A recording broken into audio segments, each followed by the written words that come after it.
In the tapestry of life, where every thread holds a story, America in Black and White emerges as a haven for the voices echoing through the heart of our communities. In this podcast, we wade through the rivers of our collective experiences, celebrating the vibrant hues of change brought forth by the whispers of hope and the roars of action. It's more than just a conversation. It's a journey into the heart of our society, illuminated by the light of those daring to dream and do. Join us, and let your voice be the melody that guides us toward a dawn where every color finds its place in the masterpiece of our shared destiny. Together, let's paint a future brimming with the positives that dwell in our minds and the actions that shape our world.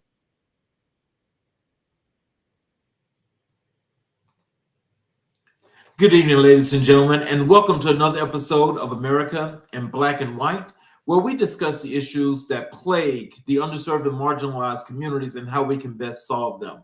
We do that by inspiration. Tonight, we have a very special guest that I will tell you will more than inspire you. This young man has a story that I can tell you is one that personifies, but really tell you what resilience is. Tonight, our special guest is Kirkpatrick Prince. Kirkpatrick Prince has built a distinguished career in the financial services industry since 1996, progressing from individual license sales rose to his current position as regional branch banking manager.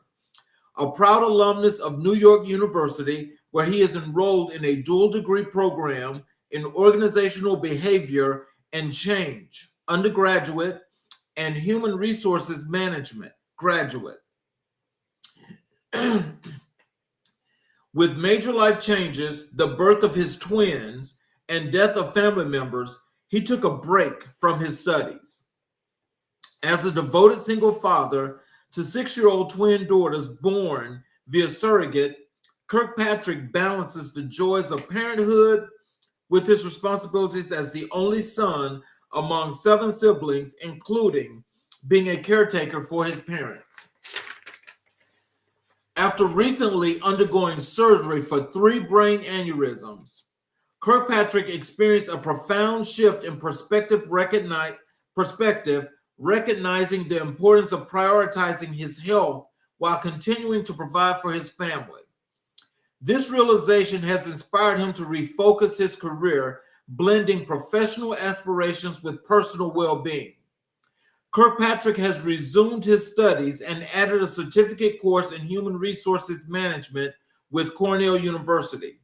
Driven by resilience, family values, and a commitment to excellence, Kirkpatrick is embracing this new chapter with purpose and determination. Ladies and gentlemen, I'll bring to the show Mr. Kirkpatrick Prince. Welcome to the show, sir. Hi, how are you? Thank you for having me. Oh, no problem. I appreciate you for being here. Is there anything you'd like to add to your bio before we get into the show? No, I mean, I think that sums it up pretty good. Okay, cool. Well, we're gonna start off where we're gonna talk about your career in finance, and tell us what inspired you to pursue a career in finance. So there are two things. In Jamaica, we hold certain things as prestige, right? And banking, and believe it or not, working as a flight attendant in the airline industry, there's a level of prestige that's associated with that.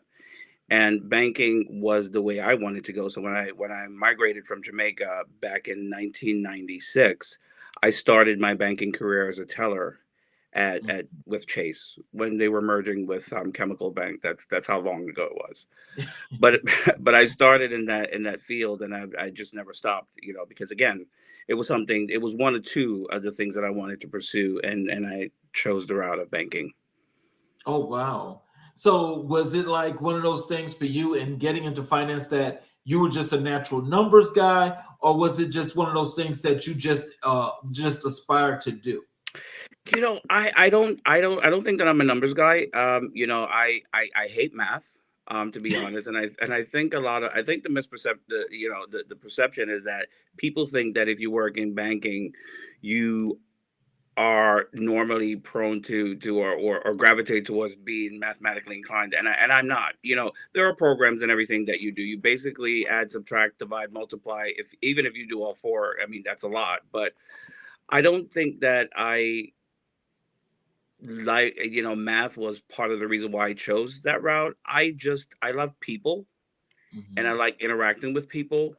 And when I was a teller, the manager that I had just saw something in me. I made sure that I show up to work on time. I was a teller bringing a briefcase to work, Mhm. and Okay. she looked at me and she said, "What do you have in it?" And I tried to explain to her culturally what it meant to me and how important it was and how I felt like, Mhm. I was achieving what I set out for, and it just was there. It went on from there. Someone took a chance on me, said, I like your approach. I got promoted in 3 months, and it just took on from there. Oh wow. Yeah, So that means that the dream has started to materialize. it started to materialize exactly, and it just went from a teller to being on the platform. I was the only teller, honestly, that was back then they called bank at work, where we would go in the middle of the night, sometimes 2, 3 in the morning. We were at UPS or FedEx, and we were there signing people up for accounts. And I was the only teller that would volunteer to do that. And again, because I wanted to propel my career in banking, so the sky was the limit for me at that time. I didn't have a kid, and no, I was single, living in New York by myself, and so I just went for it. Mm. So can you share a memorable success story from your career in finance? Um, yes. So when I was working for HSBC, at the time, I was working in upper. I was on 86 and third, and I remember going talking to the assistant manager, and I was scheduled for vacation, and she said to me, "Listen, I can't tell you, but I'm asking you to cancel your trip." And I said, "Why?"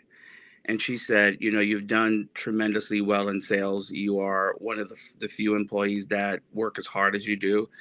And I canceled my trip without knowing what it was. And when I came back to work the next day, there was an envelope on my seat inviting me to go to the headquarters to interview for, at that time, where they're launching their affluent segment.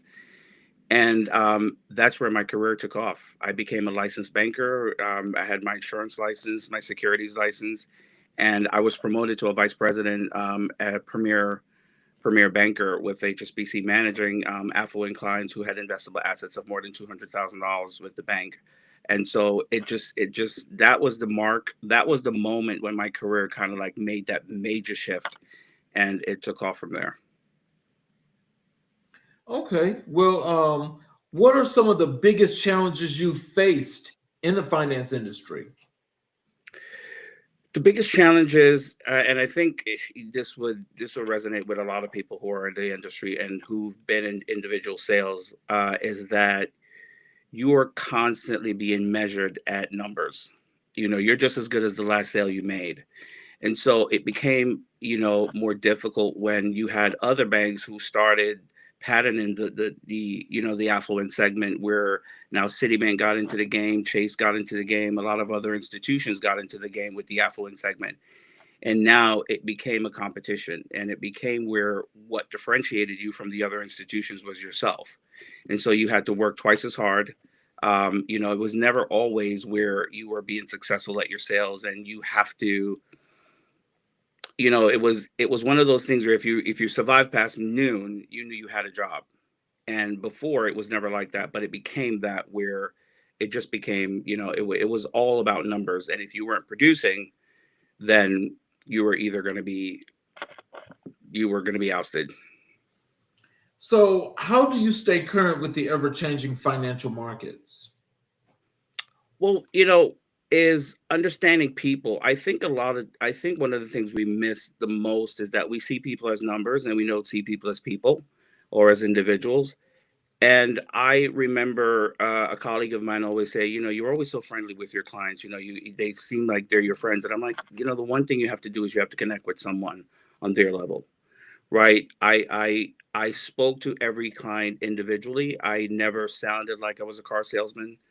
I, every sales tactic or technique was tailored to the individuals that I sat with, and I was able to connect with them on some level. And so that was the one way to kind of make myself stay current and stay with clients who really wanted to invest with me, right? Because if someone's going to invest their money, they have to trust you.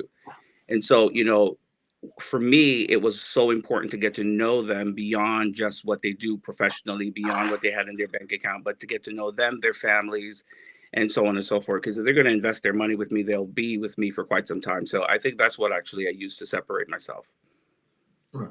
And so, just as you look at yourself from where you started to and where you started to grow, did you shed any light or help those that wanted to aspire to do some of the things that you're doing in your community at that point in time?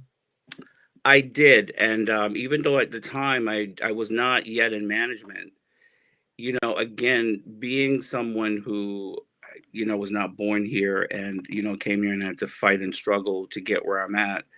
The one thing is for me, it was never, I want to climb the ladder. And then when I get up there, I pull someone up. It was always about pulling the next person that was up for me.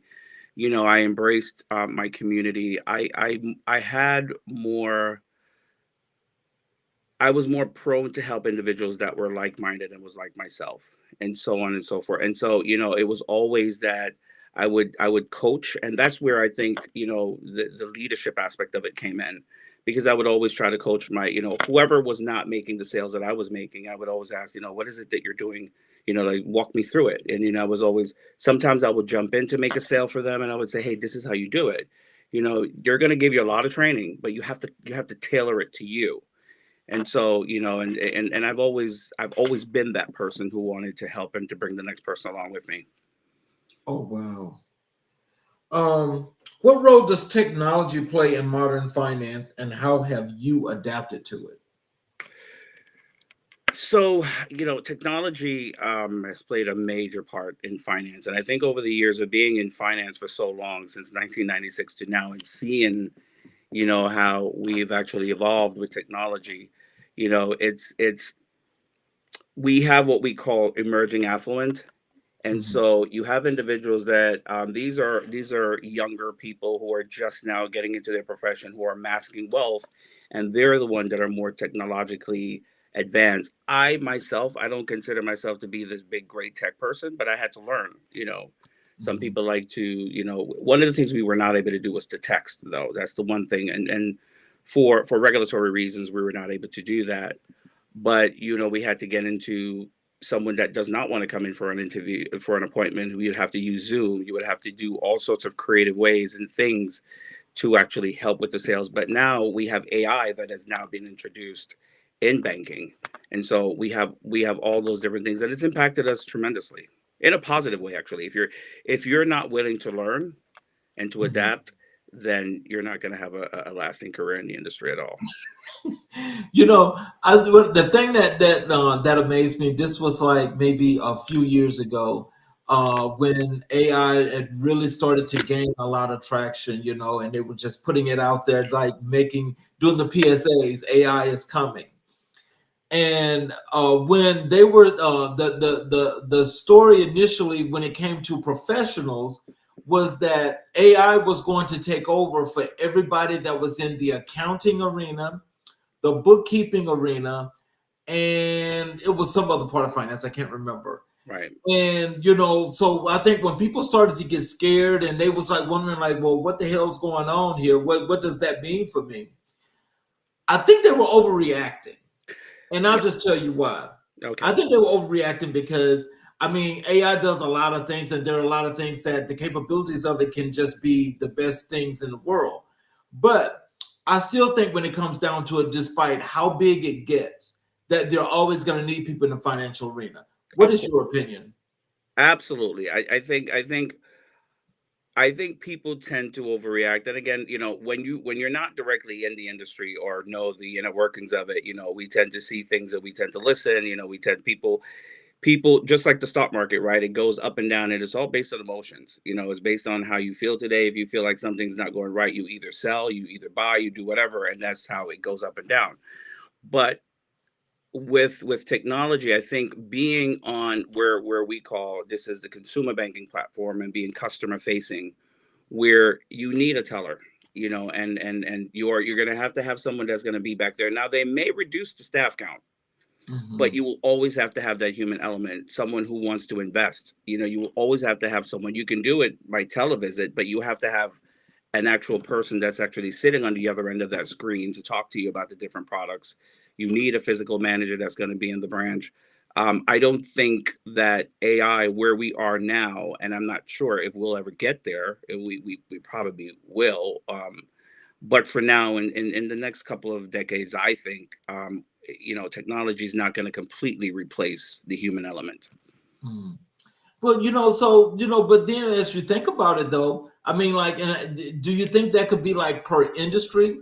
Because there are some restaurants now that are fully operated with AI. Well, that's true. I, it may be based on industry, again, but I don't know if it's going to reach banking that fast. I mean, we've done some things that where part of Mhm. our job in the banking industry is that what we have to do is that when customers do come in, we have to give them what we call alternative banking platforms, and again, options to say where. And again, I think over time this is where they're actually going to minimize the headcount, because now we have certain specific ATMs that are in the lobbies that can do some things that the ones on the outside are not capable of doing. And it's what they call like an added component, which to the teller. So it's almost like a mechanical teller. And I think Mhm. over time, gradually, they're going to be able to do certain things. Like I said, I think it's going to be where if you walk into a bank and you're used to seeing five individuals behind the teller line and four bankers on the platform, you're now probably going to see two tellers, maybe one, and maybe two bankers, and that's how it's going to be. Wow. Um, can you describe a time when you had to make a difficult financial decision? A difficult financial decision.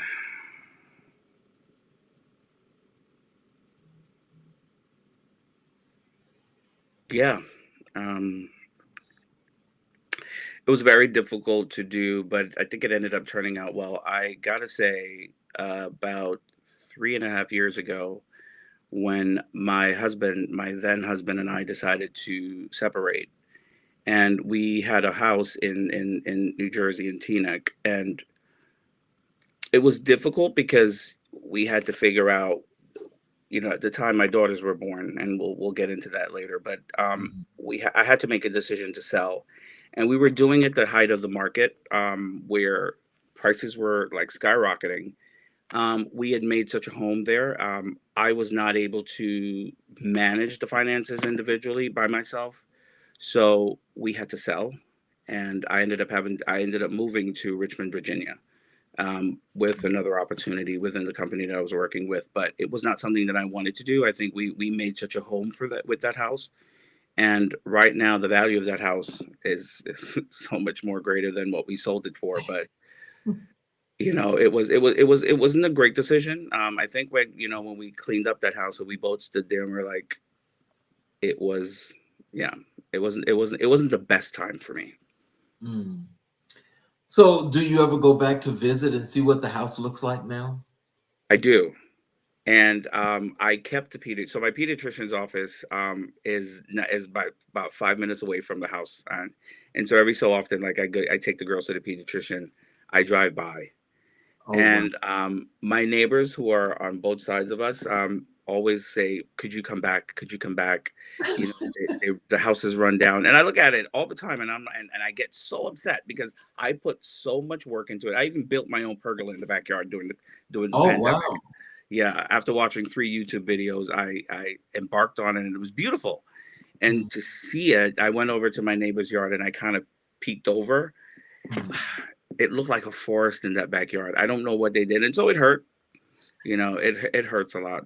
Yeah. So, how do you approach risk management in your financial strategies? Risk. Um, Now, so risk in on our end in finance is somewhat different from some like the types of risk you would take on your investment. But in Right. management, the risk for us is that we want to make sure that we're minimizing the risk and exposing our customers to any sort of financial losses. And that's where it becomes very, very difficult. It's very tedious. You're constantly looking at individuals and you're trying to make sure you border where you don't cross the line of where you feel like someone is going to feel like you're discriminating against them. I had to be personally a detective. It's almost like I work for the FBI, and so you're constantly managing risk, and risk was also tied into my compensation. So I had Mm. to make sure that I minimize risk for the bank and I minimize risk for our customers, that we're not reporting any losses. But I got to tell you, working in banking, I could have gone the other route and become a detective because it's an everyday process. Mm. So, what advice do you have for someone just starting their career in finance? Make sure it's what you want to do. My Mhm. advice is make sure it's something that you truly, truly want to do. Get to fully understand whether or not this is for you or what aspect of finance that you want to go into. I have no regrets as far as the route that I took. But if I was telling my younger self when I was getting into it, is that I would have probably said to ask more questions. I Mhm. think one of the things that I've always said is that I think when we hire people in finance, is that I think part of the hiring process is for whatever department or for whatever position or role that they want to take, is to have them exposed to that position for a day, to shadow the person that are in this position, let them make that decision. Because I've often seen individuals who come out of college or for whatever, they've heard something and they're so excited about joining banking, and then they get there and within a month they resign. So, I would say, I would tell them, make sure, do your research, make sure this is something that you actually want to do because it does take a lot. It's a lot and there's a lot of sacrifices. So, how do you balance short term gains with long term financial goals? Short term gains with long term financial goals. Mhm. I don't know. I'm such a risk taker. Are you really? I am. I am such a risk taker. If I make up my mind to do something, if I say I'm going to do it, I'm doing it. You Mhm. know, um, do I see things? I think I need to. Part of one of my something that I need to do better is that I need to focus a lot more on my long term goals. Mhm. I just look for where the future is, as far as where it's the upcoming. Like I just look, where am I going to benefit from at this point? Because I've seen in my industry and from selling insurance is that I've actually embraced death, and it sounds very morbid, but I've just seen so many individuals, people that are younger than me, that are going, and I'm living life in the moment as is right now, and just embracing that. I think some of the long term goals that I have is making sure that, okay, fine, I own my home, I make sure that I have life insurance so that way if I go, my kids are set. So I think my long-term goals more are beneficial to my kids and not so much for myself. And so for me, I'm often taking more risk, thinking on the short term, but still making sure that for them, long term, they're actually financially set. What are some common misconceptions about the finance industry? Ugh. That you make a lot of money.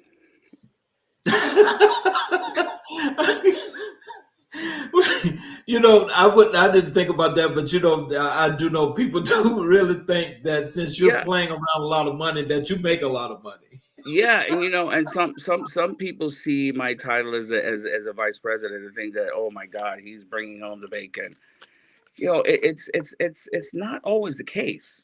So because I have a variable comp, so I have a base, and my base is not always, I mean, I make a pretty decent living. I'm not going to complain, and because there's Mhm, individuals out there that are making far less than I am, and so I want to come from a place of gratitude.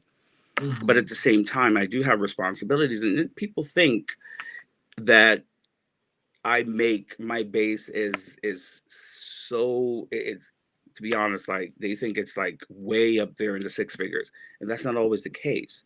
And so it mhm, could be based on production, based on how you manage your team, based on the results that are driven, and so you do have that variable comp. But nine times out of ten, you're not really achieving that. You do get a comp, but so it's like I think the misconception is that people think that everyone in banking, or especially in management, that we make a ton of money, and we don't. mhm. How do you handle the pressure and stress that come with high stakes financial decisions? Um, in my personal life, I think I manage it pretty well because I know any decision that I make has impacted me. When I have to make a decision that's going to be impacting other individuals, then you have to make sure that you're making the right decision. And it's not always the case that you do make the right decisions, but it's this is where I was talking a lot where I mentioned to you about the stress where it comes in, and I got to tell you, I don't always manage it very well. I don't always manage it very well.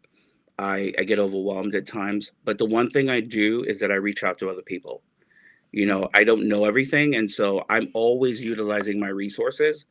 And as big as some people see me in the industry, or again, the misconception that they think that I'm so much greater than what I am, is that, and I remember one of the regional executives asked me, if you don't know something, what do you do? And I said, I reach out to people. And I'm not embarrassed about doing that, by the way. I don't think that my idea is always the best. And so I always come from a place of collaboration where I try to pull other ideas. And so that's how I make the decision. But it's very stressful because sometimes you can't reach individuals. You have to kind of use certain resources and then make that decision. But in my personal life, it's easy to manage because I know it's impacting me just individually. But when it comes to impacting other people, it's not always easy.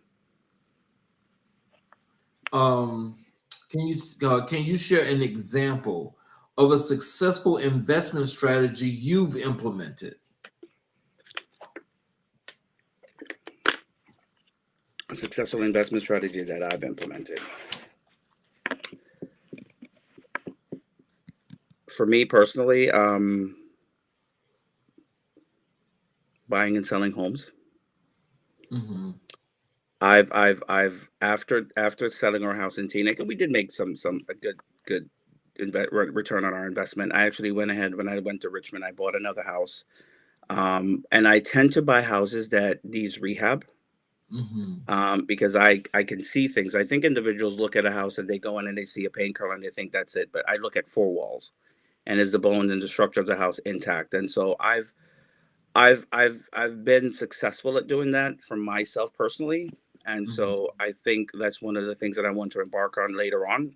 Which my last contract that I work with here, him and I are in talks about probably buying and selling and flipping a couple more houses. Okay. So what role does ethics play in your financial decision making It process? plays a very big part. I think the foundation of any decision I make has to be ethical, and and I always come from a place of do unto others as you would have them do unto you.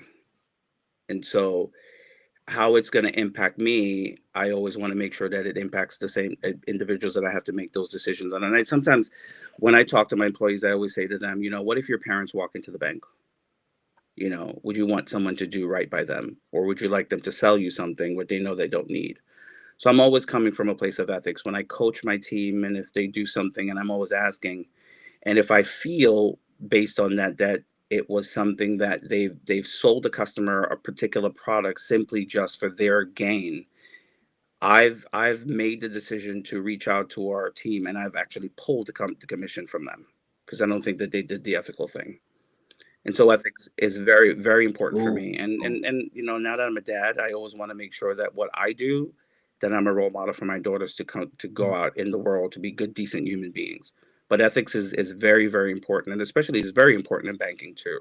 I don't know about other industry, but it's very, very important in the banking industry. well, that makes a whole lot of sense, and that also is very logical too. But I think when we have people that have to go through courses like that, and and just to pass them, because some people do that strictly just to pass. But I don't think you can have great ethics if you don't have a strong True, moral true. compass. Very true, but again, there's a flip side to it because I think sometimes the institution that we work or we go to whatever institution it is, if you're not, Mhm, if your, should I say, the structure of your company and your division of your company and you know what you're trying to accomplish, there are often times there's a greater ask on people that that puts them on you know where they make these decisions that are not ethical because again, you know, it depends. Individuals have lives, they have families to support, and when you're constantly feeling like your job is at risk because sometimes you have managers that micromanage, and you know, I call it what we call shock and awe, and we ask you for things that we know is not realistic, and then individuals tend to do things mhm. even if they have great moral compass, you know, they tend to do things that are sometimes just not ethical, and it starts off to say I'm just going to do it this one time so I can meet the goal so you can get off my back, and then it becomes a rolling effect. So you are correct where we're talking about having a great, you know, good moral compass, but there also has to be some level of responsibility on the other side of when we're asking individuals to do certain Mhm. things, that we're asking them for realistic things and not simply just for the bottom line. So, how do you mentor and develop young professionals in the finance industry? Um, First, when I can see something in individuals, like, you know, I've had tellers that I think would be great sales professionals, people that I would love to promote on the platform, but it's not something they want to do, right? So I've always asked again, because before I became a manager, the one thing I always said is that, you know, I think that there are certain prerequisites, and I don't like to fill those prerequisites because I don't think those are prerequisites. Again, those prerequisites can force people to do things that are not ethical. And so I've always wanted to be the manager that I wanted from my manager. So anyone that I'm developing or training or coaching and helping out, you know, it I let them control it.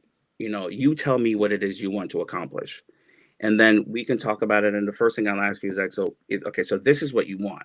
Tell me what you've done to either put it out there. Do you have what we call an LOA, which is a letter of accomplishment? Is there some sort of structure that you've put in place? And then you tell me how it's going to work for you. And then I will then come in and say, hey, okay, so great job, but this is what I think that you could do. I've also, you know, encouraged individuals to go to different uh, what you call building centers of influences where you can, you know, have exchanges with individuals in other career fields. I've partnered or meant, you know, put people together in mentorships for some things that I may not be able to do for them, but you know, make sure that they're and check in with them constantly.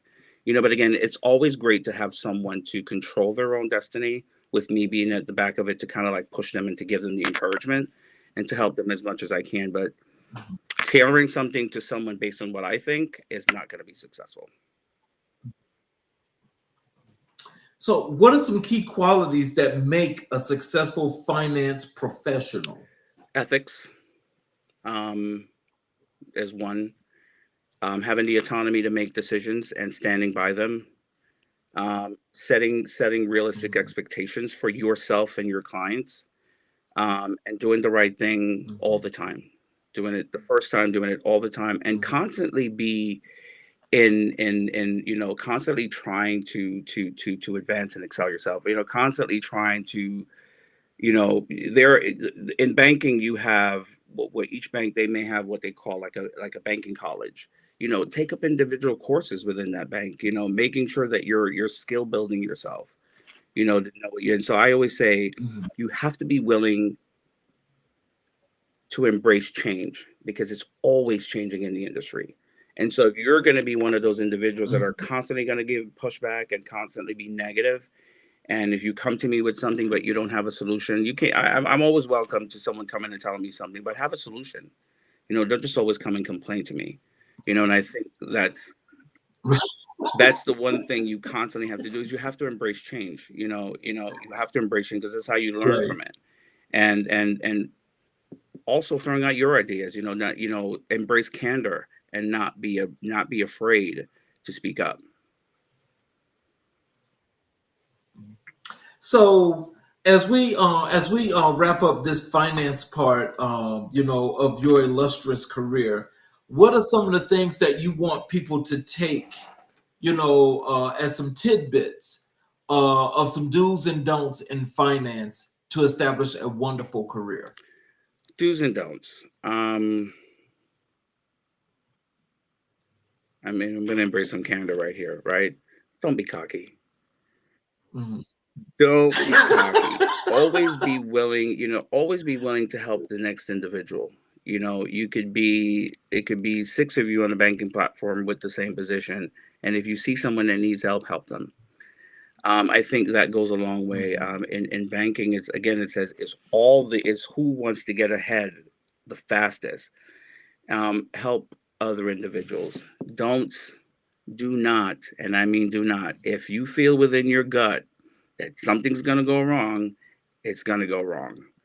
Constantly stay in a place of ethics and principle. Do what's right because, again, Mhm. since I've been in banking, I can't tell you how many of my counterparts that I've seen. Some have gone to jail. Seriously. Oh yeah. Some have gone Oh to jail wow. where they feel like there's an older individual, and they've been ciphering money from their accounts. I've seen it happen. Yeah. I've been called into investigations where I have to give information on some people. And so I just say, just don't, it's not worth it. It's not worth it. Take the Right. time.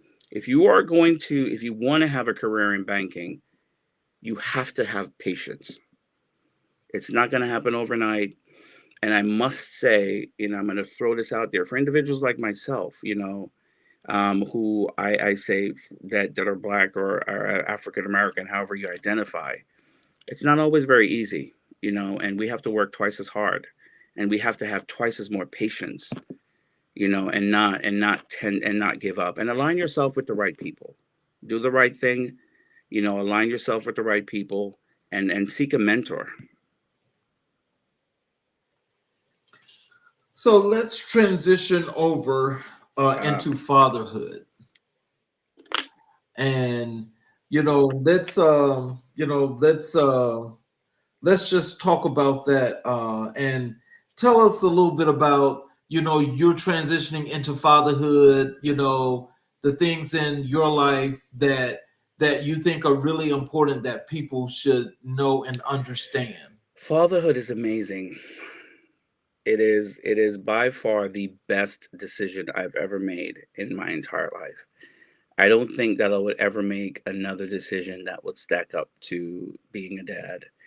And for me, the journey was completely different, right? I'm an openly gay man, and so I had to choose a different route and a different path. But from I can remember, I wish I can give you insight. You ever watch a movie where they're in your brain, but your memory could be projected on the screen?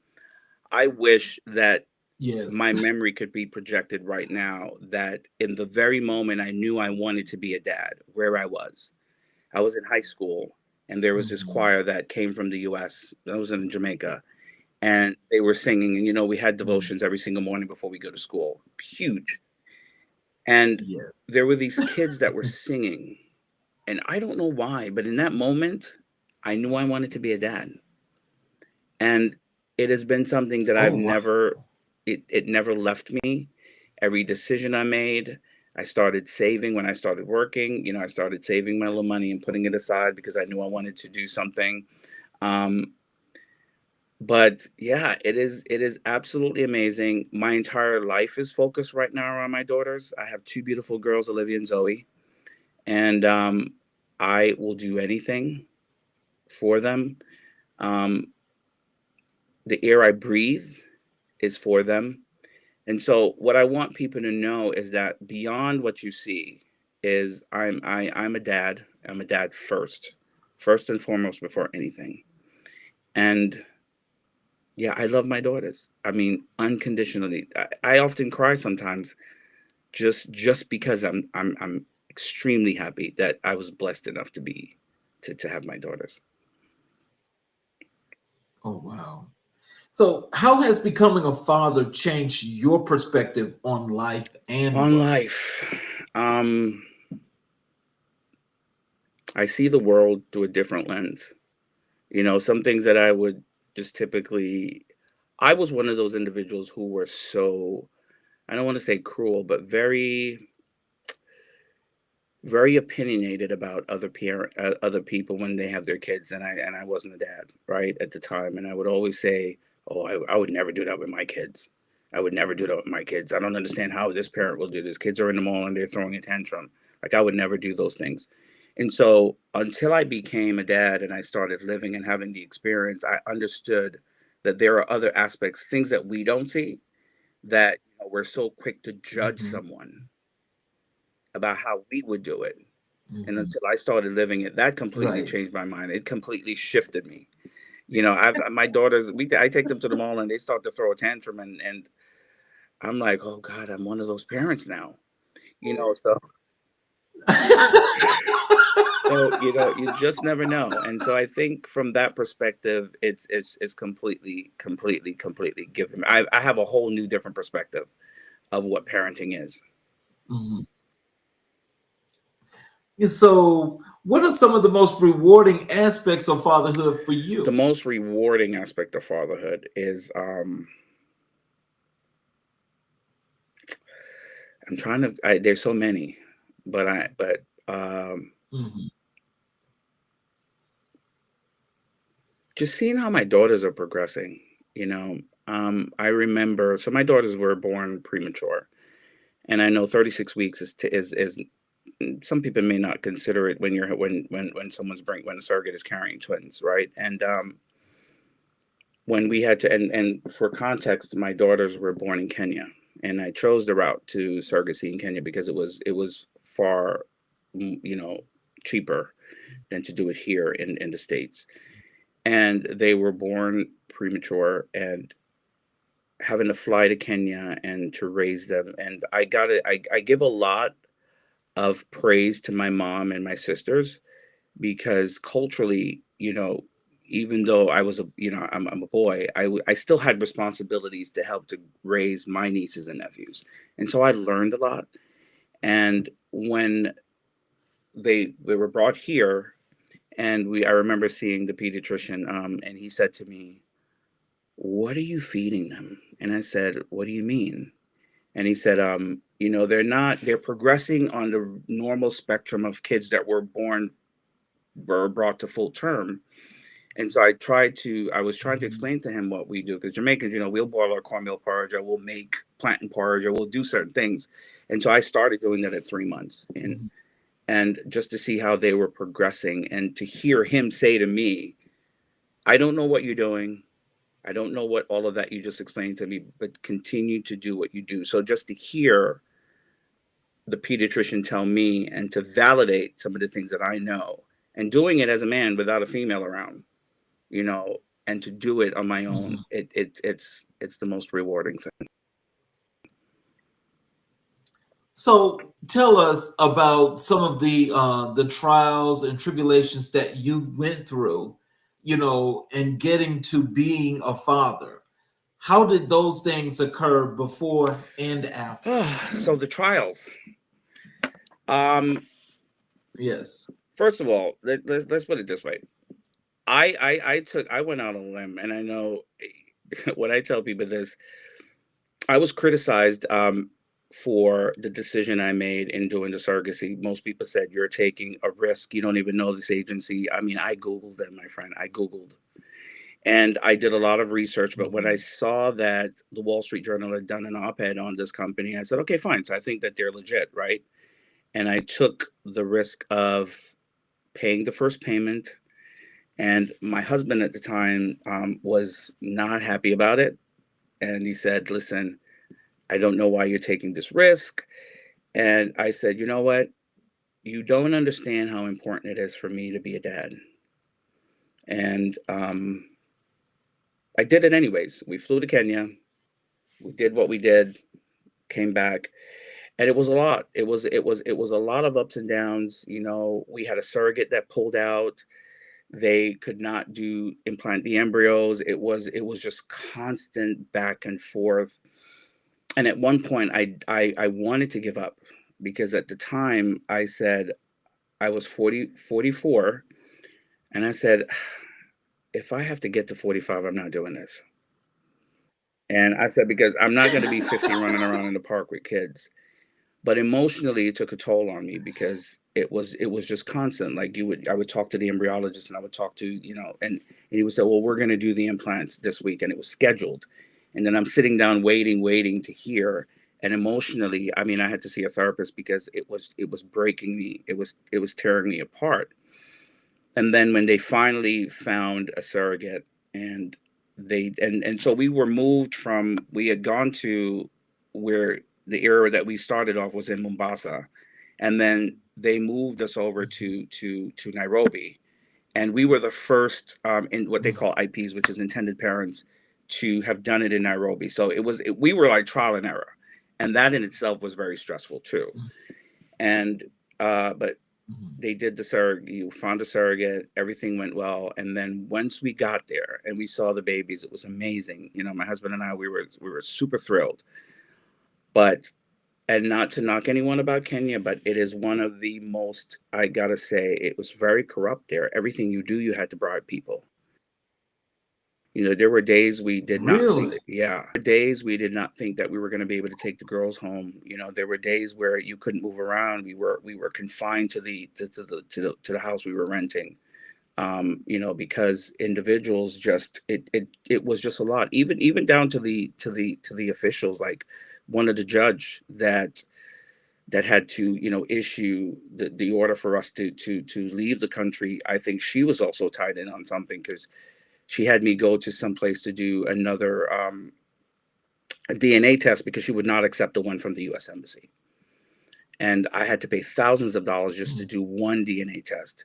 And so, again, it was so Wow. stressful. Like I said, it took a toll on us. We were there for 40 days. And then when we were coming back, the immigration officer, it was like a covert mission. It was something out like one of them, those movies, because when we got to Spy when we got to the movies. airport, they searched the cars, the car we were in with the babies in the bassinet. And they were like, who baby is this? And then I'm showing them their US passports and I'm showing them the order from the judge, and my heart's beating. Like, I'm like, they're gonna take them away from us. And then we get up to the immigration officer, and he starts to say, you overstayed your time. And this was all about giving money to them. And it got to a point where I said, you know what? I have nothing to lose. And at the very bottom of the court order, it says anyone who found tried to extort money from someone they are going to serve X amount of time in jail. And I found myself started screaming at this man in the airport and saying, I want you to pay attention to the bottom of this. I'm not giving you anything. I said, you can stamp my book that I won't be able to come back to Kenya. I don't give a damn. I am going home with my daughters. And there was another guy behind him, which I didn't know that the agency had planted him there to help us. Yeah, it was Oh, because wow. he was also trying to indicate to me to pay him, and I didn't know. And I said, I'm not paying him. And then they stamped my book. I went in because I was creating a scene. My husband walks up and he starts with my husband. And I just walked over and I said, look, man, we're not having it today. Stamp his book and let us go. And so yeah, it was difficult. I mean, emotionally, it did take a toll on the two of us, but at the end of the day, it was so much more rewarding when we were able to, when we brought our daughters home. And yeah. Oh, wow. So can you tell us, like, because when I read in your bio about the aneurysms that you had? You had 3 of them.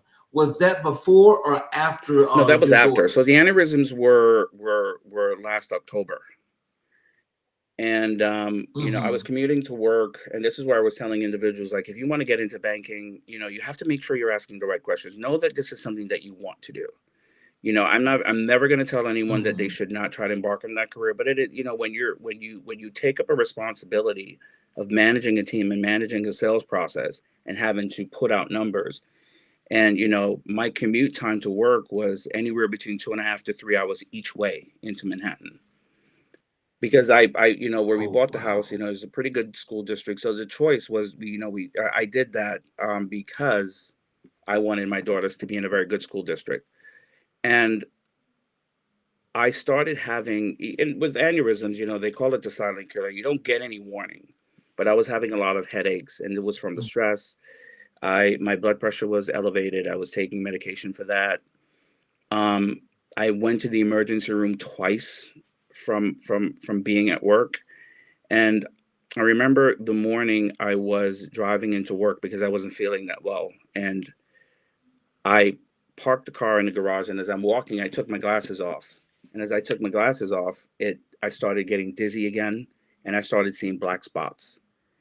And I walked past my office and went directly to Mhm. the emergency room. And my blood pressure was 218 over 165. And Oh my God. the doctor hugged me, which I thought was kind of strange. But she did that because she Mm-hmm. thought that I was going to have a stroke. And a few days before that, I was having slurred speech, so I might have had a mini stroke. I don't know. Then she said, I'm going to order a CT scan, and she did. And I was there. I was talking to my sister on the phone. I said, I'm waiting to hear what the results are. I saw her talking to another doctor, and I saw him walking towards me. So I hung up the phone for my sister. I said, they found something. And he came over and he said it was an aneurysm. And 2 weeks after that, I did an angiogram so they can measure the size of it. And when I woke up out of the anesthesia, the Mm-hmm. doctor whispered in my ear. He said, unfortunately, there are 3 of them. And I ended up doing surgery, I think 2 or 3 weeks after I did the angiogram. And it was Oh there wow. was one that was really, really large. And the Mm-hmm. neurosurgeon said to me, you're a lucky man because the walls of it were so thin. We don't understand how it did not rupture already. And so I say this to say that I am blessed because I'm always driving with my daughters. We're always going somewhere. Like I said, my husband and I had gotten a divorce, so they live with me. Um, and it could have been where we were on the highway going somewhere and it would have ruptured. Mm-hmm. And so I'm talking to you from a place of gratitude. Mm-hmm. Mm-hmm. Mm-hmm. But I'm blessed. And, you know,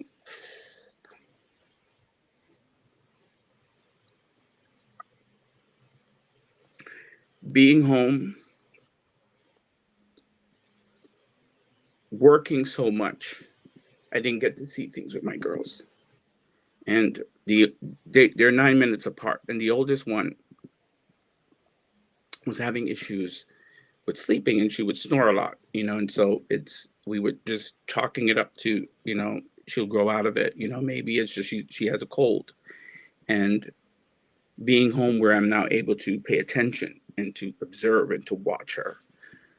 And then she was always the one to, when she was younger, she learned the nursery rhymes first. She was always progressing faster than Mm-hmm. her sister Zoe. And to see her in school, Mm-hmm. in kindergarten, not memorizing, not knowing the letters that she knew before and forgetting Mm-hmm. things. And so I started paying more attention to it. I started having conversations with her teacher, even beyond the parent teachers conference where they tell you have to wait until I didn't want to wait. This was my daughter. There was no way that I'm going to wait. You're going to make time to talk to me. Mm-hmm. And then I started doing my own research, Mhm. and I realized that, when I was talking to the doctor and I took her in, her tonsils were abnormally large. And if you try to stick your index finger in the middle of Mhm. it, it would not pass. Wow. And so we found out she had sleep apnea. And then so I started doing researches on sleep apnea and seeing if it actually does affect the child's development as far as, and they said, yes, children have learning disabilities in school because of sleep apnea, and that they're oftentimes misdiagnosed with having ADHD, but it's really sleep apnea. And so I spoke to the doctor. I'm always challenging my pediatrician, by the way, Mhm. which she doesn't like me. Um, because she tried to medicate Zoe with when they were doing the school thing with having TB, and saying because her test came back indeterminate and wanted to put her on meds for 6 months. And I said, absolutely not. There's nothing wrong with my child. Um, Mhm. and so, I fought it. We went somewhere else to a specialist, and she did not have TB. And I spoke to her. I said, and she looked at me. She said, I don't know how I missed this. And I looked at her and I said, yeah, I don't know how you missed it either. And so, but I say this, so now what I was doing was the doctor said, give her Flonase. We had to use the kids' Flonase, and we had to give her Zyrtex, because even it was a temporary solution because it kind of shrinked the tonsils a bit and the adenoids so she can breathe better. And so I Mhm. made her go to bed like an hour before. Every night I don't sleep. I prop her up on 3 or 4 pillows. I have a humidifier with the Vicks vapor rub coming out so she can sleep, because with sleep apnea, she'll get 10 hours of sleep, but her brain only gets 3. Mhm. And so as we started doing that, and she was getting hundreds on her spelling test. Her steam came back. Every week she would come home. The teacher was like, it's so great to see her progressing, and she's getting, like she's acing her math and doing all these different things. And so I say again, had this not happened, and Mhm. for me to be present, so I say never sacrifice your professional career when you have kids. There has to be a balance. And they both can exist, but you just have to work hard enough to do it. You can't always chase money at the sacrifice of your kids' development. Mhm. And she had the surgery yesterday. Mhm. So they removed the tonsils, they shaved down the nasal passage to widen it a bit, and they had to put another thing too. She was telling me for a while now that she said, Daddy, and she does this a lot. And she said, I can't hear very well here. And then Mhm. I said, okay, let's go to the doctor. And they don't really like to go to the doctor. So she was like, no, no, no, no, no, I'm fine. And, and I remember telling the pediatrician, and she said, there's nothing wrong. And even when we did the pre-surgical clearance, she said, I don't know what he's seeing, but there's nothing wrong with her ear. But there was so much water in there that the eardrum was not rotating. So, you know, the surgery's over. We started looking for a new pediatrician because I'm not taking back my kids there. But now the thing is that they said that once she starts to breathe, everything would come back. Is going to come back, because she was very sociable, and now she doesn't want to do anything. She we go to school, she cries. They've called me. I had to pick her up. She doesn't want to be around kids, and she would nod off during the day, and so but now she's thriving, and so that's yeah. So, how do you balance the demands of your career with your responsibilities as a father? So I'm shifting careers now, and I'm not Okay. going back into banking again. So this is where the Cornell piece came in, where what I did in college was more human resource, a little bit of focus on DE and I, and so and total rewards and certain things like that, within the HR spectrum. And so Mhm. I think what I've done was over the years is to put off what I truly wanted to do, because I wanted to make sure that financially I was able to take care of my household and take care of my kids, and not realizing that my focus was completely off. I was focused on money and not focused on the other parts of my life, which was my kids as much. And so now I have to find there has to be a balance. And I think I can find that balance within HR where I'm not going to be overly stressed. You know, I won't have the demands of being at work, because sometimes we close the bank at 5, and there are times that I'm there till 7, 8 o'clock at night. And Mhm. so, so I'm finding that balance now where it took me to realize that I have to shift within the space that I originally intended. And so I'm not, and I won't be working in New York. The goal is to find a job in New Jersey where I don't have to do that commute. And it's, we oftentimes say, you want to work in Manhattan because that's where the money is, right? That's where all the people, that whole, it's, my focus is very intentional. And Mhm. so you can wave the magic wand in front of me with a whole bunch of money. And if it requires me commuting 3 hours to New York, I'm not doing it. I don't blame you.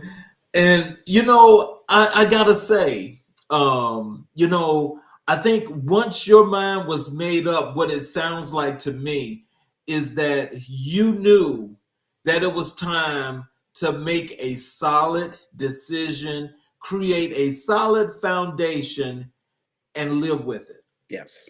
Yes. It's easy for me to do it now, because when I saw what my kids were going through, especially, my daughter Olivia mostly, and if I was not here and present to see it, Mhm. I would be trying to do catch up when she was much older, which is harder to cure Mhm. at that point. And so it's easy to make that decision. Every single time I start thinking that I'm going to look for something else, banking again, I look at them. I Mhm. look at them, and the rewarding piece of it is just when I pick them up from school and to hear and to see how happy she is. I remember one of the times she got, for her sight words, it was 15 sight words. She spelled all of them, identified them, and she was walking around the schoolyard screaming, "I got 100!" Mhm. So how do you go back to something that didn't work for you at that point? I'm going to be 50 in a few months, and the next half of my life has to be, every decision that I make is going to be intentional, but it is going to be made with intent that is based on them. It's going to be based around them, and not the opposite way, because I'm going to be fine financially. We are going to be fine. I think I've made some sound decisions in my life Mhm. that I don't have to worry about finding a home, because we own our home. Mhm. And so COVID taught us a lot, because when a lot of people did not go to work, people were living and surviving with less. And so I Mhm. think, I have to go back to that place where I realized that I can survive with less as long as I have the key things, of supporting my family. I'm going to be great. But every decision that I make is going to be made with my kids at the forefront. Number one, and nothing else. Not number two, not number three, number one. My kids' development is far more important for me than anything else. And I like to be here too, to be involved in the community, like talking to, the teachers, the parent, the principal, being involved in some of the things with school, and me being present too is important, because could you imagine a 5-year-old at the time told me, one of I think it was Zoe, she said, "Daddy, you're always working. You can go to work, and then we'll go to the park, but Papa will take us to the park, or Grandma will take us to the park, but you're always working, Daddy, so don't worry." That was a gut punch. That was a gut punch. Yeah. So it's your turn. You're one of those parents. I'm one of those parents, and I'm doing things that I typically would never have done. I their hair care. I listen. I did a silk press. They Mhm. wanted this. I make their own hair care treatment. I'm constant, like every so often I wash their hair, I do the treatment. So I'm so much more involved in their lives, and it is so rewarding for me. And just to see how happy Mhm. they are, I don't know how I missed out on that this entire time. It was just like I was a provider, and Mhm. now I'm a father. Hmm. Yeah, Oh and wow. so, and that's important. That's very, very important. Hmm. So now, do you mind if I ask you another question alluding to your aneurysms? Sure. Because I don't want No, no, you, no, go ahead.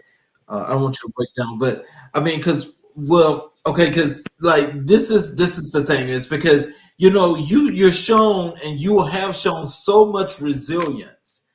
And so I want to ask you this question because I'm thinking about the time of this, and then at the time where you're having your daughters, and that is, can you share your initial reaction when you were diagnosed with the brain aneurysm?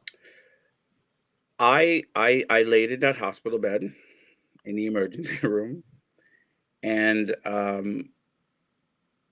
I cried. I cried and I cried, Mm. and the question that was asked of me was, "What has you so emotional?" And I turned around, and I don't know if you could see it, but I turned around and I showed them the pictures of my daughters, Oh, they're so beautiful. and I showed them the pictures, Oh, look and at I said that. to him, I said, "I'm crying because of them." And I made a deal with God. I said, Hmm. "God, just give me until they're 16. That's it." Mm. And so, yeah, just give me until they're So 16. how old are they They're now? 6. Yeah. So Okay. I said, "God, just give me until Wow. they're 16." I said, "I still have a lot more work to do. I just want to make sure that they're self-sufficient, and I think I can accomplish that at 16." So I said, Hmm. "Just give me until 16." And so, Hmm. my grandmother died of an aneurysm. And so, my sister also had an aneurysm. And when I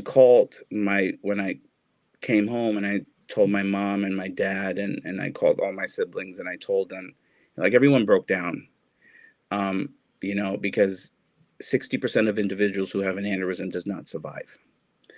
And so Hmm. I remember the night I was going into surgery, I have this gray bag where I have my will, my healthcare proxy. I have everything in that bag, and I had a meeting with my mom and my sister because my sister flew in from Jamaica with my niece to kind of help me through my recovery. And I remember sending a picture sending a picture of the bag to two of my other sisters who were not here, because they were named in my Hmm. will, and there was instruction as far as the care of my kids. And I had to text it to everyone, and everyone was crying, and they're like, this is not going to happen. I'm like, it's something that we have to do. I think it's something that a lot of us shy away from, but it's very important to put a will in place. My healthcare proxy, and I had to send that out. And so I think the whole journey, of finding out and trying to balance that it's there. There are times that I would sit down before the surgery, and I know it's there in my head, and I'm trying to find ways to stay calm, to not get upset, because there's no pill they can give you to say we're going to slow it, and so on and so Hmm. forth. And I never mentioned this to you, but my ex-husband jumped Hmm. in. He had my healthcare proxy. I often say that I did not know there was, what they call it is until death do us part after divorce. And Right. he was there, and he lived with us for a while after the surgery to kind of help me through my recovery. And the girls love Hmm. him dearly, but it was emotional. It wasn't. I don't think that I fully accepted that it was there when I was diagnosed. Even though I was overly emotional over it, I think the Hmm. night before surgery was when I'm like, this is real. You know, I may not wake up. Hmm. And the hospital was very adamant about it. They kept asking me, "Do you have a will? Do you have healthcare products?" I'm like, "Why? Am I going to die?" And when I woke up, I was screaming and crying. I'm alive. I'm alive. Yeah. Hmm. So, did you have any challenges during your treatment and recovery? I did. So I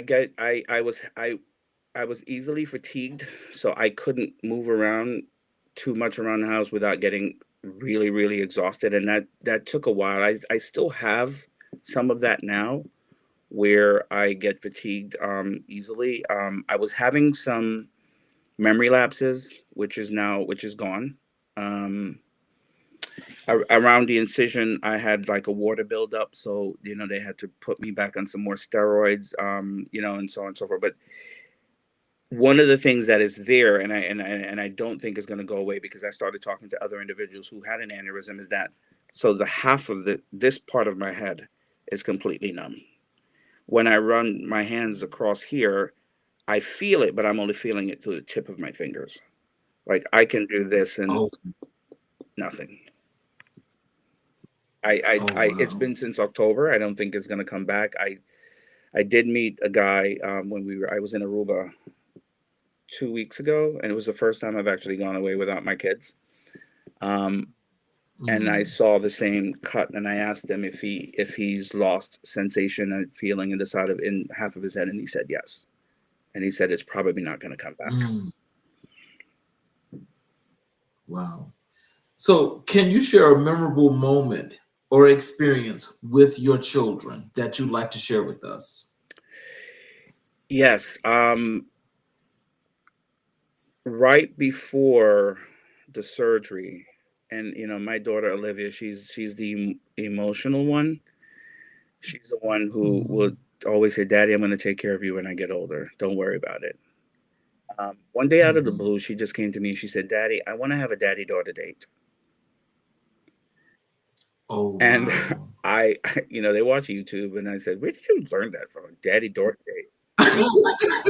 And she insisted on her and her sister, they insisted on wanting to have a daddy-daughter date. And they had given me a postcard where they wrote, in it. And their favorite restaurant is the Rainforest Cafe, and we had a daddy-daughter date. And that to me was the best.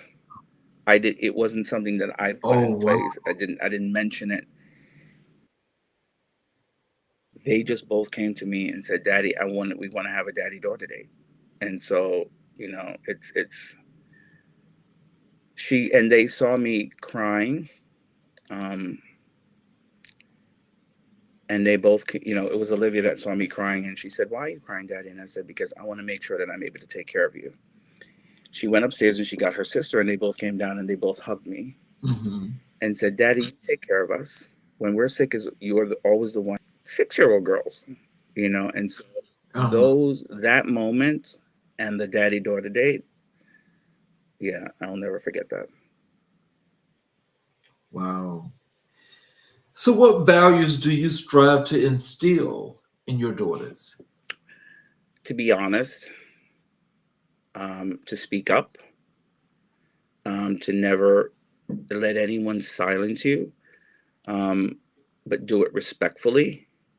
Always respect your elders. You know, Jamaicans have a thing where you Mhm. don't call someone by an elder by their first name. They say, so some of the things that I've instilled, and one thing that is very important that I do every night with them is before they go to bed, we pray. Mhm. Um, Even when she was going to the hospital yesterday, we all sat in the car, and I said, "What is Daddy going to do before we pull off?" I said, "We're going to pray." And so we all prayed, and there's a part of a prayer that they can repeat, and we learned this, and it was gentle Jesus. And it sounds gentle because it's Jamaican. As gentle Jesus, meek and mild, look upon a little child, and they say Amen. And then I would always add, and I said, and God send your angels to watch over us, and then they repeat after me and some of the things that they do. But it's very, very important for me for them to make sure that they pray and ask God to cover them every single night before we go to bed. How do you approach discipline and guidance? Discipline is easy for me. Discipline is easy for me. What I don't do, in Jamaica, we follow this thing: spare the rod, spoil the child. I used to get my butt whooped, a lot, and I was not a bad child, but I mean, sometimes I fell out of being a leader, and I was a follower, and it didn't always work out for me. And my mother had Mhm. no reservation in making sure that I was disciplined. But for my kids, we talk about certain things when they don't do something that's right. I always ask them. I said, "So, I said, do you know what you did?" And I try to get them to understand if it's good or bad and what are the consequences. And I try to make sure that I'm level-headed and I don't yell. But what I do is the garbage bag is my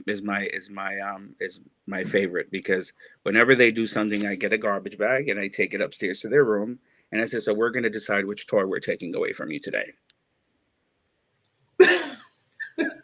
And if they can't answer me, I just start putting the stuff in the garbage bag. I said, okay, fine. You're going to either apologize, you're going to do what you need to do, and then we're going to keep this garbage bag. And I may decide to put the toys back, or we're going to throw them out. Yeah. Wow. So, what role does communication play in your relationship with your children? It's important. Communication is very important. We talk all the time. I tell them to always tell me how they feel. I ask them how they feel when I discipline them. Zoe told me a couple weeks ago that she said, "Daddy, sometimes I hate you." And I would say, I said, and I never, she doesn't understand the full meaning of the word hate. She hears, so I don't get upset over it. And I said, and why is that? And she said, because sometimes you say things to me that I don't like. You always tell me to do something and I don't like. I said, but it's important for you to do it. And so I open and I welcome communication with my kids. Nothing that they ever say to me, I'm ever going to say, if it's wrong, I say, hey, don't, and I always tell them, and I always try to explain to them what it means, because the one thing that I live by is that I have to control the narrative in my house. Because if I don't do it, and I hide things from them, they're going to go out there, because I'm never going to be with them every single day and every step of the way. And someone will say something, and then it's hard to, the narrative is already out there. And so now I'm playing catch up and trying to figure it out. So I always try to control the narrative. I'm very open and honest with them, about things. When we watch TV, certain things that they see on TV, I explain to them. They see, if they have a reaction to some things, I'll ask them why, and then I try. It's very, very important for me. I'm doing something that my parents didn't do for me, but then again, that's back in the days. We're things evolve, and I try to make sure that I'm evolving as well. But open communication is very, very important. That it is, and I think, especially with this generation, I think parenting, the most important part about it is, like, let's just say you come from old school rearing. And so with the sensitivity of today's kids, you've got to be able to, as a parent, maybe to try to find a medium to where you can have to mix the two, but they have to understand. And so I think that open communication actually is a much better dialogue than saying, because I said so. Yeah. I always say, you can't tell me you can't tell me to do something without explaining the why. And that's just me. You can ask my mom, and my dad. You can't tell me to do something without asking me. And even at school, I used to do that. Like, you tell me to do something, you better tell me why. And so it's important for me to, I parent differently. And I'm not hung up on some of the things where if you say this, that's not the right word, or that's not this, and and I'm like, well, why? When people tell me, even there are some things that I do, and I'm like, oh, but it's written in stone. Like, what stone? Show me the stone. And so I, No, oh you yeah, did. I question everything. I question everything, and I encourage my daughters to do that. So sometimes if I tell them to do something, if they ask me why, I don't say that, "Yeah, because I'm your parent, I'm your father." And I try to explain it to them, because they need to understand, and I want them to be able to question, but be respectful. That's very important. You can ask a simple question without being rude, but be respectful. And if they are respectful, if they're disrespectful, I bring them back, and I say, with the teachers at school, and I said, what are we going to do? We're not leaving here till you apologize. And you're not, and I need to understand why, what made you do it. But it's important for communication, because I'm not trying to play catch up. Like I said, I have to control the narrative in this house, and I'm not going to allow an outsider to parent my kids and to tell them certain things because I was so afraid of having that conversation with them. No, I'm going to do it myself. Are you and your ex-husband good cop, bad cop? I don't think we are good good cop, bad cop, but I got to tell you, and I'm going to say this with, and I mean it in the best way possible. He can be a pushover. Okay. Oh my God. They get over on him so much that I sometimes I'm in the background and I'm hearing things and I will not jump in. I will not jump in at all. And I'm dying of laughter and I'm laughing and I said, I can't believe you just let them sucker you like that. And but the one thing I do, I know there are times, and it's happened maybe once or twice, where they've said, well, I'm gonna ask daddy. And they'll come to me and I said, you better go and apologize. I said, it doesn't work like that. I said, Mhm. we're not. I said, you need to go and apologize and do it right now. And I said, and whatever he told you, that's what it is. But he, he's more catering to some things with them, and I know he's probably trying to make up for the fact that when we were living in Richmond for 2 years, he would come to Mhm. visit, and so he's I'm more sympathetic or empathetic to him and the way he parents. But there's one thing that he does that I know that I'm not the best at. He has the most patience of anybody that I know. He'll take them to the park and be out there. It could be 100 degrees outside. He's out there with them. Mhm. And if I go, I'm lasting 5 minutes and I gotta go. I'm like, I've given you 5 minutes. I'll do whatever they want inside, but and I'm always, like I like to do things with them. Like, we bake together. Some of the things that I like, we do things, but he's very, very patient. He loves to take them out and he exposes them to those things. But sometimes we do play good cop, bad cop. But we try to make sure that we are all we both of us are in communication. We stay in constant communication around what about their development and certain things, and we don't hide anything from each other where they're concerned. Mm. So, how do you support your children's interests and hobbies? I try to celebrate it as much as possible. Olivia loves to sing and dance, and Zoe is more technical. She likes to do things with her hands. She likes to, she's more of like a little tomboy, I kind of say. And I know what my mom used Mhm. to do is my mom used to always, like, when they go to church, Olivia would want to sing, and she will try to put Zoe in the mix of it. And not to put Zoe down, but because I know this is not her thing, I would always say, no, we're not doing that. This is not something that she enjoys doing. So we're not going to push her to it simply because one does it and the other one does it. They're individuals. And so I try to make sure Mhm. that I'm very intuitive as far as pay attention to what they like, and we put them in dance school. They were in ballet. I personally, Joey put them in ballet. I personally didn't think that the type of ballet that they were doing was what they would have enjoyed. And for the first time I went one Saturday, I showed up and Mhm. I took them out because Mhm. Olivia was not really truly enjoying it. She was just going there. I'm like, no, Mhm. we're going to take her out of that, and we're going to do something. The type of dance that she likes is not the traditional ballet thing. Is more. And so I cultivate that. I buy her a microphone. I'm actually on Facebook Marketplace. You can get a free piano because she likes to play, and so on. And Mhm. so I cultivate that. At school, Zoe progresses in one thing, and so I will let her stay after school and do certain things. And I try to explain to them too, when one does something and the other one doesn't like it, you all don't have to do the same thing, and it's okay. Sometimes they get upset because, like, Mhm. but I want to do that. No, you don't, because you don't enjoy it.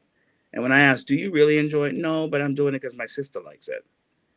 And I'll tell them, you don't have to. Be your own individual, and what you like, we'll make sure that you get to do that as well. Mm.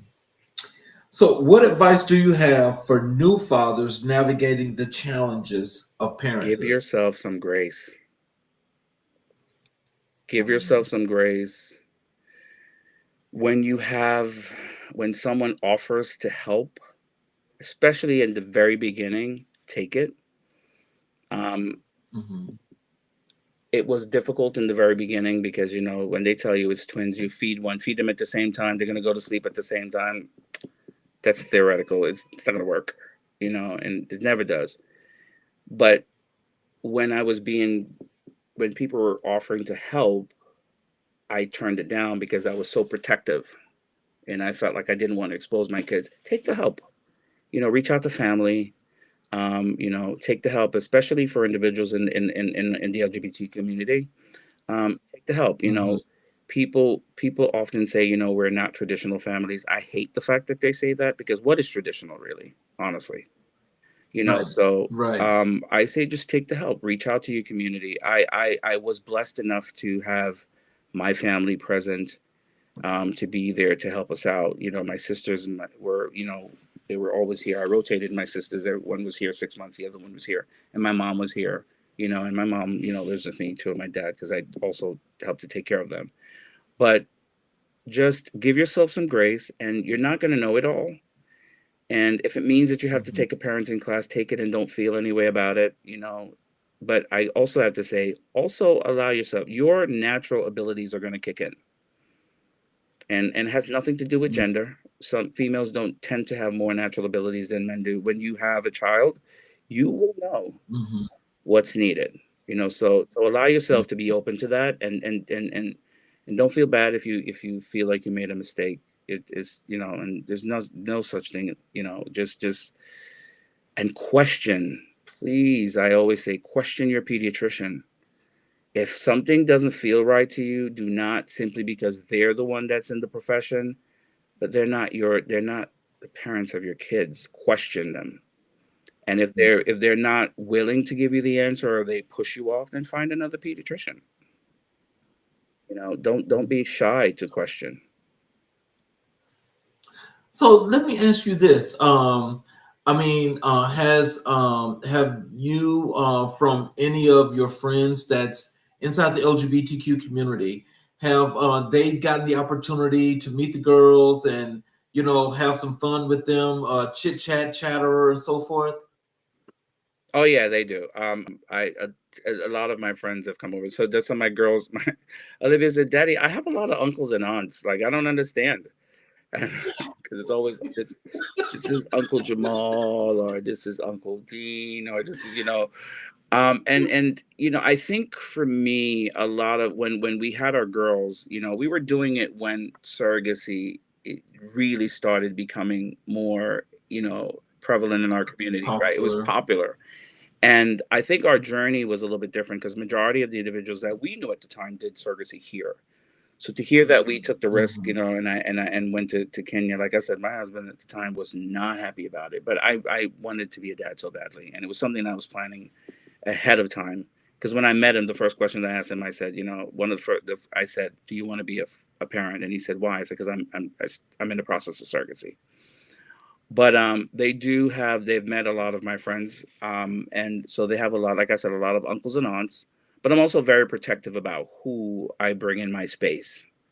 I've had Mhm. one of their godmothers who, her and her wife is going through a divorce, and it was very toxic, and I've kind of not allowed them to come around because of the toxicity. And I say, you all are always Mhm. arguing, and I just don't want to expose my girls to that. So I'm very protective when it comes to that. And I have a friend who profanity is just her thing. She can't. Every other word is the F word. And and I Oh said, you wow. can't come around my daughters. I love you dearly, but I can't expose them to that. Yeah. Well, to me, that there's the perfect example right there of family. Yeah. You know, Yeah. because I mean, it's like when you and I were coming up, the community raised the child, The community. Yeah. Oh. and Oh yeah. so that's the perfect example of family. Yeah. Yeah. I got to tell you, we have a village, man. It is. I've been blessed and fortunate, to have that. And again, it's because I'm never shy to ask for help. I know I can't do it all as much as I would love to think I can. Jack of all trades. I don't know if I'm master of any yet. That's a lot of us. Yeah, but I'm not trying to ask for help. I just, Jamaicans, we say, and I'm probably sure other people have it. They say pride goeth before a fall, and I, I, I want what's best for my kids, and I want what's also best for me. And so I'm not opposed to asking for help, and I don't feel any way about it. You can say what you want to say. I'm always asking. Just say no if you don't want to help, but I'm going to ask. Yeah. So I'm very fortunate to have the village that we have. So, how do you create quality time with your family despite a busy work schedule? This I'm going to attribute to Joey, and I don't know if I mentioned that's his name, my ex-husband. He's always wanted to. I always say, this is a fairy tale family, because he wants us to do the dinner time and spending time. And so there are times when I feel, because the way I was raised, we got our dinner plates and we went to the room, or we went sat in front of a TV, and it wasn't quality time. With him, I've learned a lot where that is concerned, where time spent with your family is very important. And as much as I know I love my daughters, it's very important to have those quality times. Like we make pizza together. When I'm making bread, because I don't buy bread, I make it for the family. I let them help me with the mixing. So those are things that I do to spend quality time with them. And we started now where once a month we go out for dinner. And that's and again, it's same Rainforest Cafe. I don't know, they're never gonna get tired of it, but but we go. And so we spend those quality time together. And it's very important. And again, like I said, after having the aneurysm and being home, and see how important it is for them, because I would think that it's not a big deal, but then when I see the excitement on their faces, like, how do you not do it? How do you say no when you see how important it is to them? Whether or not, I don't think that there's any added value, but to them there is. So I try to, and I'm learning within these last few months to step outside of what I find to be comfortable for me, and try to do things not just for them, and also for my family, and which involves my ex-husband as well, because we're co-parenting pretty well. And I know for a lot of people, we never went the adoption route when they were born, because they're biologically my kids, but now we are in the process of I'm allowing him to adopt them, because they absolutely love and adore him. And he's been part of our lives since the very beginning, and I just could not separate them at all, despite the fact that we were divorced, but we are co-parenting, and we're really, really good friends. And I attribute the quality time to him, because that's his wheelhouse. So, so I guess when you talk about the adoption part, for your ex-husband, is that one of the things that you guys talked about as being really important for the girls, especially as they grow up, to know that both daddies just love you, and there's going to be both of us regardless of the case? Yes. Initially, when they were born, that was the idea for him to do the second parent adoption. But we things happened, and we were going through a divorce. And in my mind, I just said, I'm not going to do it, because I didn't know what it was going to look like. And me being as strong-willed as I am, I said, there's no way I'm going to ask you permission to leave the country if I want to. There were some things that I was just like, this just not happening.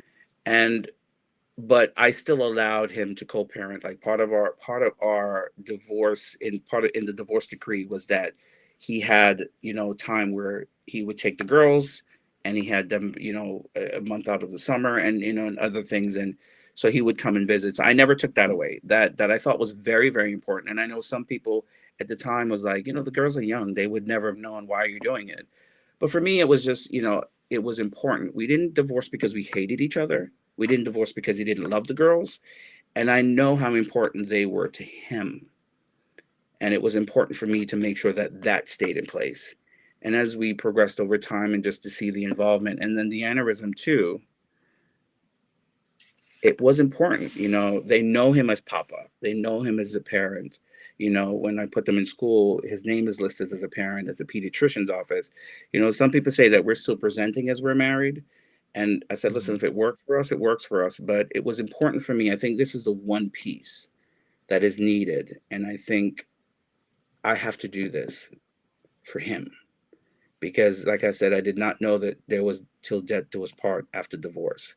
And to see how he has stayed by our side and been there, it's important for them to see. I need them. I need it to. God forbid another aneurysm grows back and I don't make it. I don't want anybody challenging him over custody of the girls.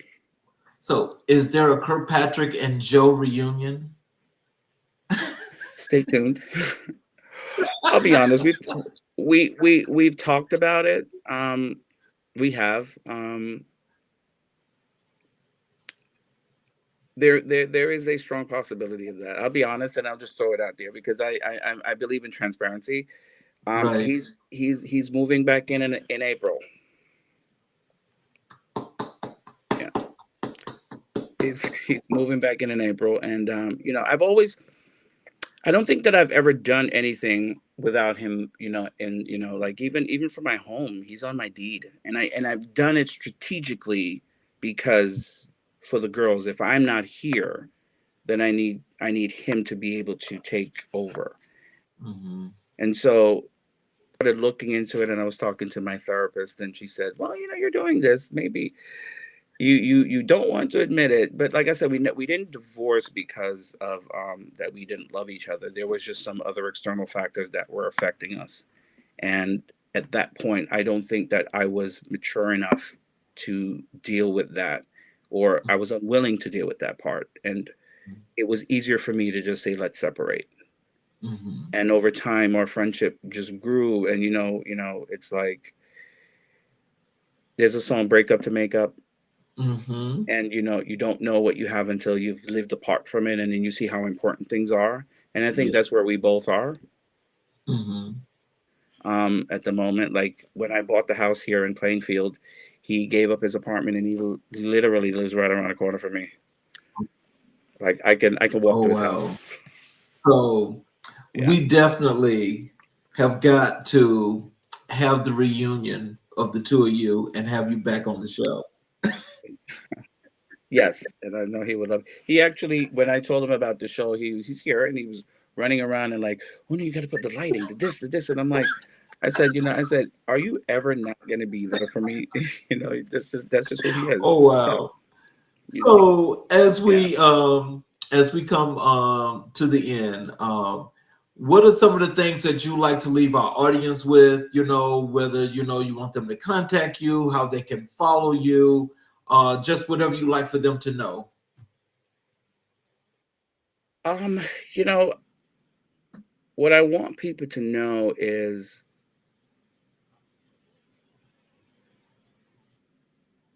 if you want to be a parent, there are so many resources out there.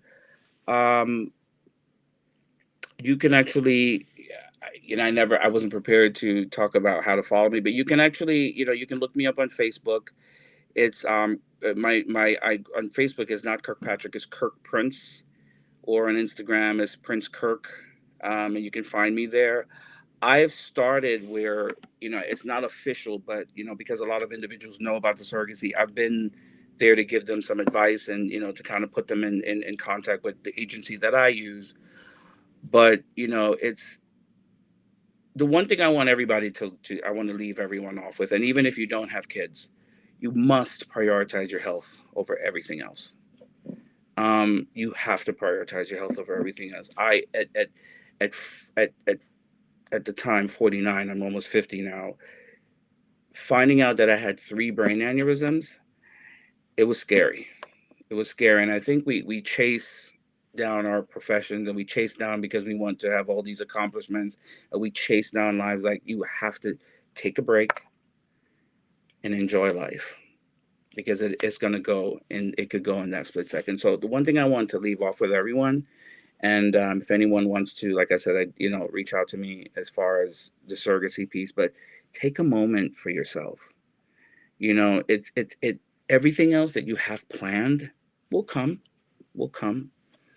but I've lost too many friends that were younger than me, and we still can figure out, like you asked the question, why? That's never going to be me. That's never going to be me. And right before I did the surgery, just before we go, had a friend that was coming home from work, and he had a blood clot in his leg that traveled to his heart in the plane, and he died. And and he was so much younger than me. And so I'm saying this to say, take the time to enjoy life, and embrace friendships. It's very, very important. Embrace friendships, but stop, we can chase the money, but do it differently. They both can coexist. You can go for your profession, and you can still have a great life. And so, enjoy it. But don't compromise your health over anything else. And if you feel sick, and it may be something as minimal, just go to your primary and just check it out. Well, I want to thank you for spending some time with us, because, your story is one that's more than just compelling. It shows that when you have resilience and you've got the will to fight and to live, you can make that happen. And those are some of the things that people should learn, that positive reinforcement does carry you a long way. And as long as you have strong faith and will, and you just believe that you can make it through, you can make it through. You can definitely do that. You can make it And, I just know that you're just such a perfect example of resilience. And, for our audience, this is their kind of inspiration that I want them to look at, but also to learn that, you do have your life, but in the process of having your life, as you say, working too much could be just as bad as not working at all. But so you don't want to overdo that, because hey, you don't know what that's going to be. And so, for you have, it's just you got those two beautiful young girls. Yeah. I get up every single night, sometimes 3, 4, 5, 6 times at night, and I just go in their rooms and I look at them and I kiss them and I tell them that I love them, all the time. I realized that, my aneurysm made me realize how important it was, and it is for me to be here, and not to sacrifice. When we think that we're doing one thing by working as hard because we have to support our family, but support is not only monetary. And I think that's where sometimes we kind of get lost. We kind of get lost in the weeds of it, because we think support has to look one way, and it doesn't necessarily have to look a specific way, because just chasing it down in monetary, you're breaking down on the back end of it. And now you're no longer here to raise your kids. And so what else is there? Exactly. And so for those of you that are watching on the YouTube channel, please do us a favor and help us out by supporting us by subscribing, hitting notifications, and watching our shows live as you get the notifications. If you choose that you want to go back and watch the show, you'll be able to go back and watch the show, or you can watch all of the previous shows and enjoy and understand what it is to be a part of America in Black and White. Because we do it for the communities. We do it to build, connect, and to expand. And if this is something that not just inspires you, but you want to be a part of, I am asking you to please go to the channel and subscribe and be a part of our everyday values and the things that we put out to grow the community. Thank you again, Kirkpatrick. I'm so happy that you came and you shared your story, and we definitely have to have you back. And I will be looking forward to that as well. And you all have a great evening, have a great weekend, and we will see you all next.